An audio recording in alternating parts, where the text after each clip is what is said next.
With A's story being for the most part complete for now, and having our eyes on the chasm and Sumeru, I think it's time to go over her story. How A came into being isn't told to us, though there are hints that her and her twin Makoto may have been born from a divine lightning strike, Makoto from the light given off, and A from the shadow. In the earliest times we hear of the two, they were protecting the people of Inazuma from other gods, yokai, and monsters. Though Makoto was no warrior, she taught the humans the art of weaponsmithing, which would later be known as the Raiden Gokuden, or 5 traditions of Raiden. According to legend, an unknown Ronin taught his 5 disciples this art, and they created 5 weaponsmithing schools, though only 2 schools are known to have survived to this day, after Scaramouche destroyed the other 3. Unlike her sister, A was divinely skilled and unsurpassed with the blade, cutting down any that would threaten her sister's peace. During the Archon Wars, the two fought many battles against other gods. It's likely that the Great Serpent Urabashi was one of them, as he states that he could not best A in battle, and fled to the Dark Sea.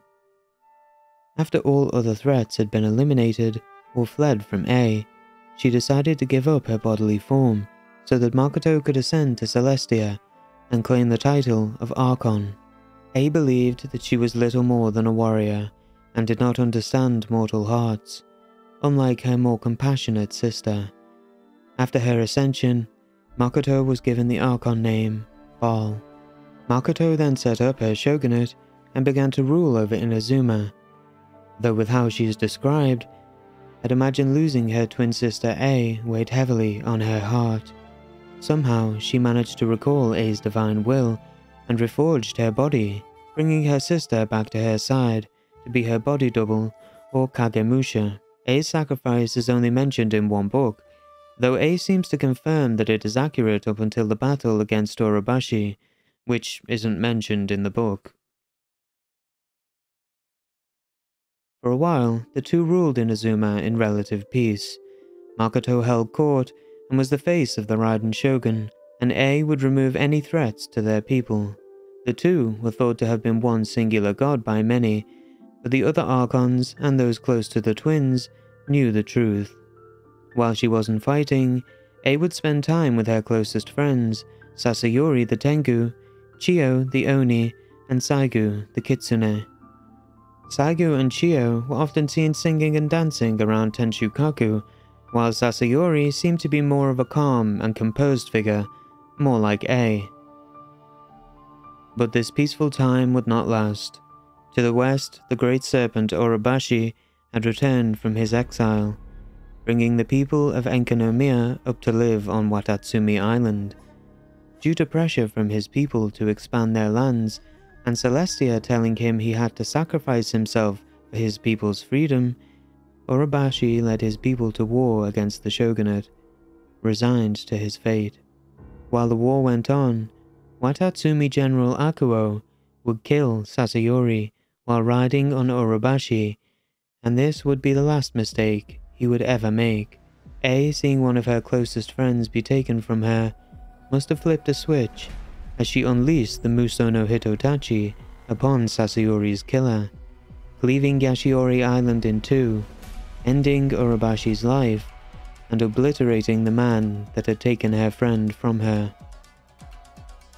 Watatsumi quickly surrendered, and sent envoys to proclaim that they recognized the shogunate as the true rulers of Inazuma. But the wound of losing Sasayori was only the first of many A would have to suffer. Around 1,000 years ago, the Thunderbird was terrorizing the people of Seirai Island after destroying the nation on Tsurumi Island some time before. The Thunderbird was furious with mourning over her friend Ru being sacrificed and could not be consoled. A was sent out to deal with this threat, and after a fierce battle, killed the bird in the skies above Seirai, its hatred sealed, but never fading away. It seems there was another brief period of peace. Makoto would take in Saigu's relative, the young Kitsune Yai, as her personal hand warmer, which Yai was very proud of at the time. Saigu and Chiyo would do their best to support A through the loss of their friend, but even they would be taken from her when the Dark Army invaded. 500 years ago, the sages of Khaenri'ah tore the Veil of Sin, and the Abyss entered into Teyvat. When the Dark Army from the Abyss attacked Inazuma, A went out with her armies to remove this threat to her people. Unfortunately, the power of the Abyssal Infection was to convert former allies into monsters that would turn on even their own families. During this battle, Chiyo was swallowed whole by a beast of sin that had the body of a tiger and the tail of a snake. She managed to slash her way out from the inside, earning her the name Chiyo of the Tiger Bite, or Tora Chiyo for short. But unfortunately, the Abyss had already infected her, corrupting her mind. After the battle, Chiyo attacked A out of nowhere, shattering A's Naginata with her teeth.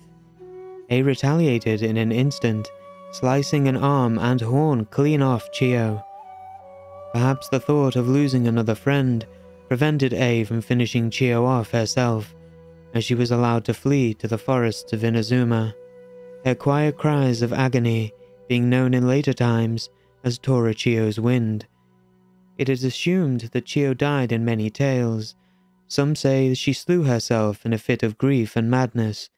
Others think she sought her end at the hands of the Magu Kenki, while some say her features had become so twisted by hatred and agony that her own son slew her, mistaking her for a monster.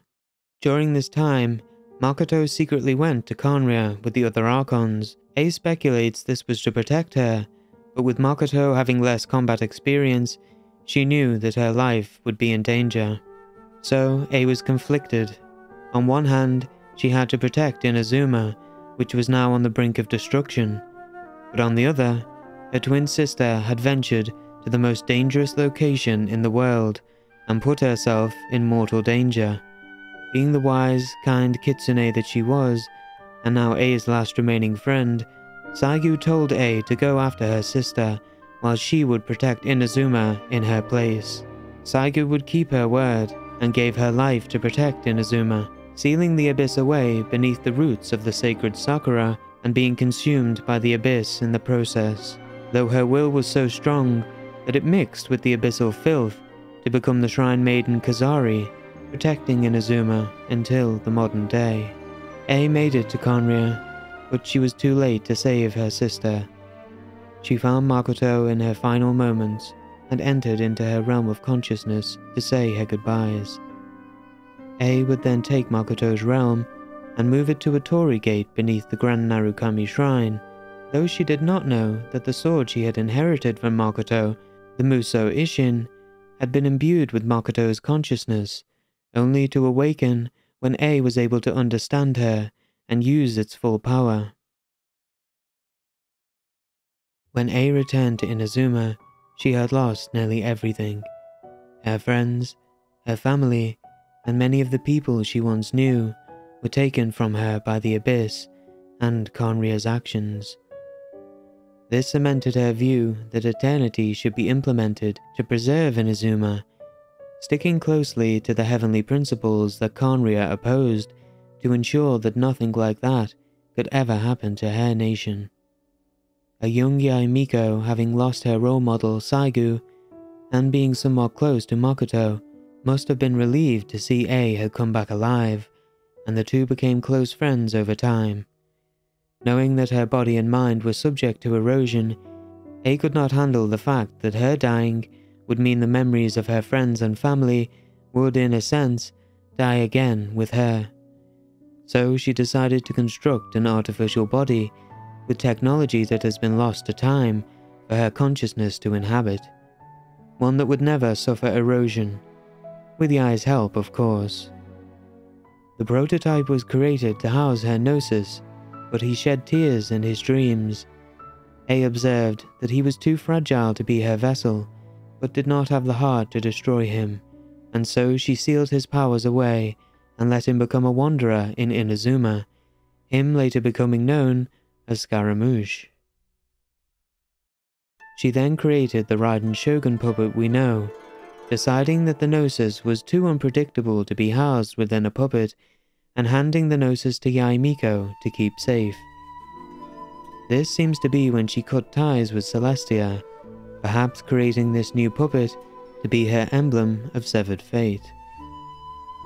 She programmed the puppet to carry out her will of maintaining eternity and secluded herself within her plane of euthymia to meditate and prevent herself from succumbing to erosion, wanting to keep the memories of her friends and her sister alive forever.